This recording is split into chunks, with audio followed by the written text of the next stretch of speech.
What's going on, guys? Welcome back into the Berry Blessed podcast. My name is Derek. My name is Kayla, And we we are are the the Berries. Berries.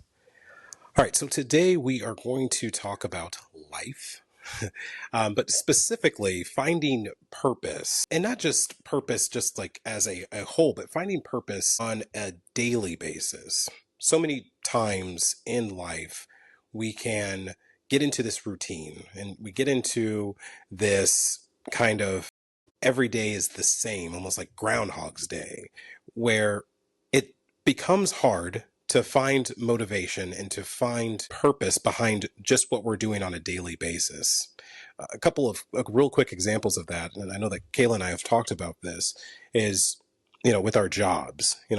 I've been in the same field for 16 plus years. Kayla's been in the same field for a very long time. So finding purpose, even just within your job, can be difficult, as well as then finding purpose in being a parent, finding purpose in being a husband, finding purpose in being a wife. But specifically when we talk about jobs, because that's kind of what we had talked about a little bit off camera, what are some frustrations that you think that you've noticed when you've kind of just gotten into this routine and almost maybe even feel like you've gotten into a rut, professionally? I feel like I'm just in a revolving door that just keeps going and going, and there's no challenges, there is no new outcome, a new pathway to a new outcome as well.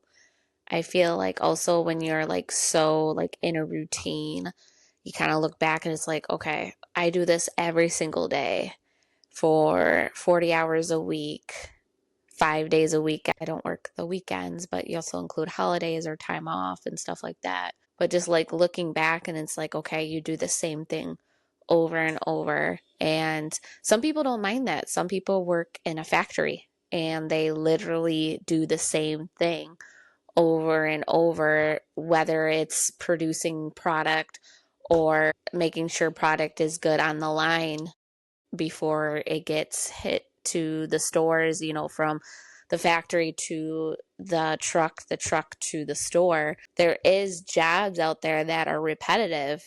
So I feel like in my job, I've been in my field for over 8 years. Not at the same company. I've switched companies in between that, but also being in that same field and not wanting to, you're content, but you also don't feel challenged in your field. And then, in regards to that is like, me personally, I don't want to move up. I've already been up the chain of command and I didn't like it. I've been in, the medical field now for each of the last 16 years, specifically ophthalmology. I've been in some form of ophthalmology for the past 16 years. So there's very little in the field that I don't know. As far as the actual job is concerned, there's a lot about the eyes that I don't know. I'm not a doctor. But in the actual field itself, there's very few things that I have not done. Very few jobs in the field that I have not done.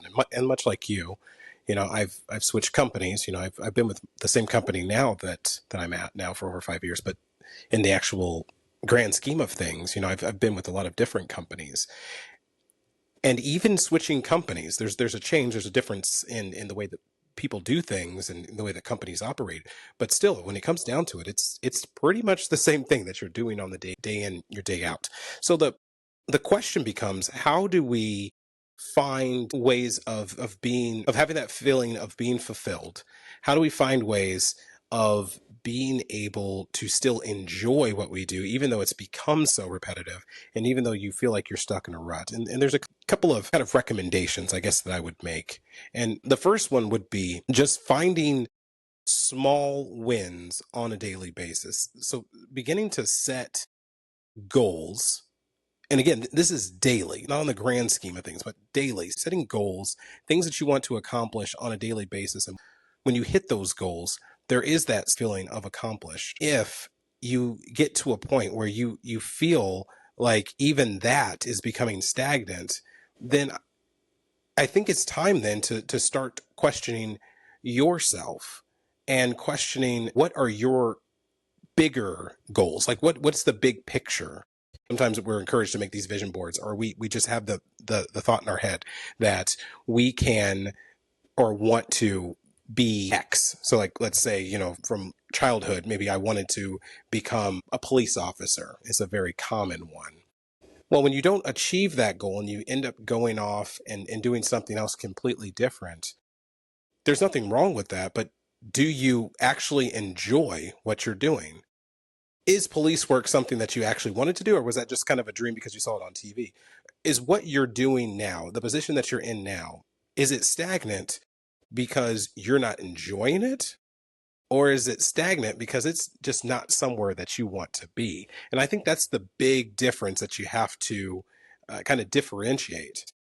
What steps can I make to shift careers? Or is there a way to shift the job responsibilities in my current state in order to get me interested in the position again? Yeah.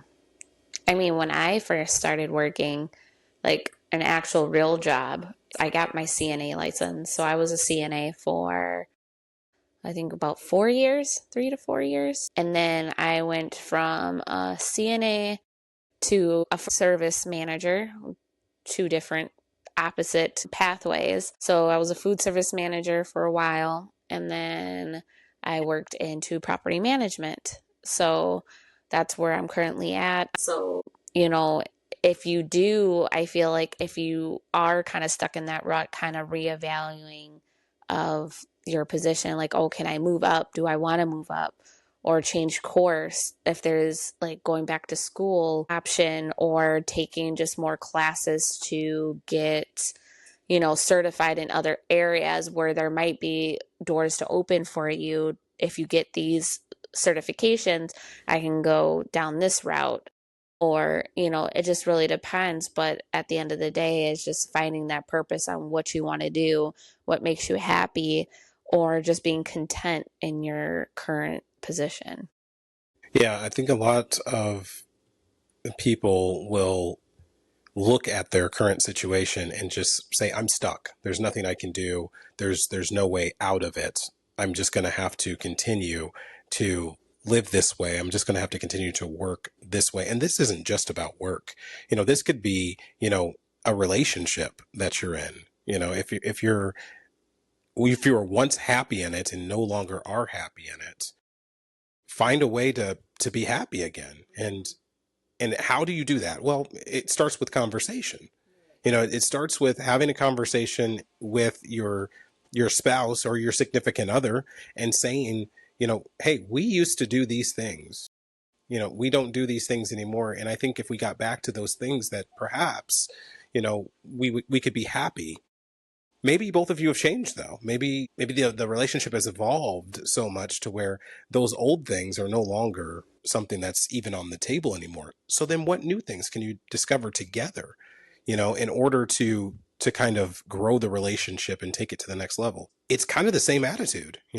If there's something that you've done in your past, work wise, that you really enjoyed, why not revisit that? Why not revisit, something that you did that you were passionate about? A lot of people will say, well, because it doesn't pay as much money. Well, money's not what's going to make you happy in this life. So altering your lifestyle, the way that you're spending money, the lavish perhaps, or the extra things that you have, sacrificing those things in order to be happy with work, I can tell you right now, that's worth it, because you work more than you play. You're spending more time at work than you are even spending with your family, than you're spending with anyone else.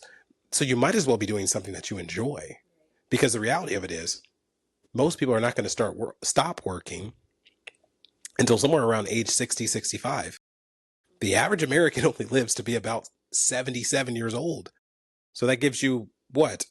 If you retire at 60, that gives you what, 17 years to live without working? You might as well do something that you enjoy. Like, I always wanted to be a NICU nurse. I always wanted to be a nurse, handling the babies and stuff like that. And the only reason why I got out of being a CNA is because at that time, mind you, that was 2011, 2012, trying to go to school. I did do a a semester and did a school in all my classes, but just to get into nursing school, like start, it was going to take me 4 years before I could start because there was a waiting list that long. So I was looking not in a money perspective. I was like, I don't want to wait 4 years to get in my job profession. So I did my semester. It was just like very basic general classes because I was like, okay, well, let me see, what I need to do to become a nurse.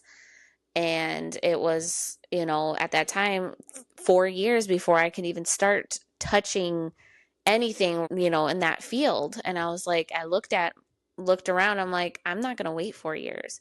So me, it wasn't money motivation, it was my time. And then it's like, do I really want to go back to school? Now it's completely different after COVID. Like they're struggling to have nurses. It wasn't a normal thing back in the day. It's changed. And now it's like, it's so easy to go back to school. Like you can get your nursing degree maybe in 2 years, I think now, or even less than 2 years. So it's just that whole dynamic. Like, I wish it was that easy to get into nursing school. At a time when I was already in school and get in nursing school, 100% I would have kept on going. In regards to going back to school, if you get the chance, you have the resources and you can do it. I wasn't able to, but God has provided me in property management. I feel like I'm really good at my job.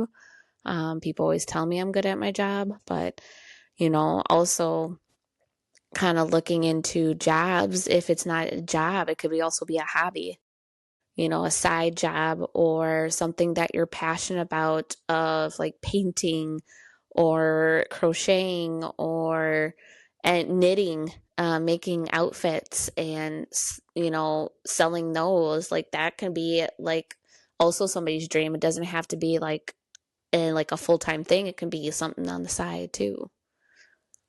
Absolutely.